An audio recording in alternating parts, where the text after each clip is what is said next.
ഉണ്ടാക്കാൻ പോകുന്നത് നല്ല അടിപൊളി ഒരു നാടൻ മീൻകറിയാണ് കേട്ടോ. ചീരാവെന്ന് പറഞ്ഞ മീനാണ് കിട്ടിയേക്കുന്നത് കേട്ടോ. പിന്നെ നമുക്ക് ആവശ്യമായത് കൊടംപുളിയാണ്.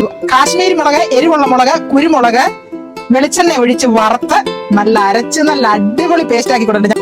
പിന്നെ നമ്മൾ കുറച്ച് ഇഞ്ചിയും വെളുത്തുള്ളിയും കൂടി ചതച്ച് എടുത്തിട്ടുണ്ട്. വെളിച്ചെണ്ണ, കരിവേപ്പില, ഉപ്പ്, അത്രയും സാധനം മതി. നമുക്ക് അടിപൊളി മീൻകറിയും. മീൻകറിയുടെ കൂടെ എന്താ അറിയാം, നല്ല കപ്പ കുഴച്ചത്. കപ്പ കുഴയ്ക്കാൻ കപ്പ വേവിച്ച് റെഡിയാക്കി വെച്ചിട്ടുണ്ട്. നമ്മള് ഗ്യാസ് കത്തിച്ച് കൊടുത്തിട്ടുണ്ട്. ഇപ്പൊ ചൂടായിട്ടുണ്ട്. നമുക്ക് വെളിച്ചെണ്ണ ഒഴിച്ചു കൊടുക്കാം. വെളുത്തുള്ളി ഇഞ്ചിയും കൂടി ഇടിച്ചതാണ്. കുറച്ച് കരിവേപ്പില, നല്ല ഫ്രഷ് കരിവേപ്പില കുറച്ചിട്ട് കൊടുക്കാം കേട്ടോ. നമ്മുടെ ഈ അരപ്പ് ഇതിലേക്ക് ഒഴിച്ചു കൊടുക്കാം. ഈ കുടംപുളി വെള്ളം ഇതിലേക്ക് ഒഴിച്ചു കൊടുക്കാം. ആവശ്യത്തിനുള്ള ഉപ്പ് കൂടി ഇട്ട് കൊടുക്കാം കേട്ടോ. പിന്നെ നമുക്ക് മീൻ ഇട്ട് കൊടുത്താലോ. അങ്ങനെ നമ്മുടെ മീൻകറി ആയാലും നമുക്ക് നോക്കിയാൽ വിലക്കി ആയിട്ടുണ്ട്. നമ്മുടെ കരിയാപ്പിലൊക്കെ നമ്മൾ ഇട്ട് വെളിച്ചെണ്ണയും കൂടെ നമുക്ക് ഒഴിച്ചു കൊടുക്കാം.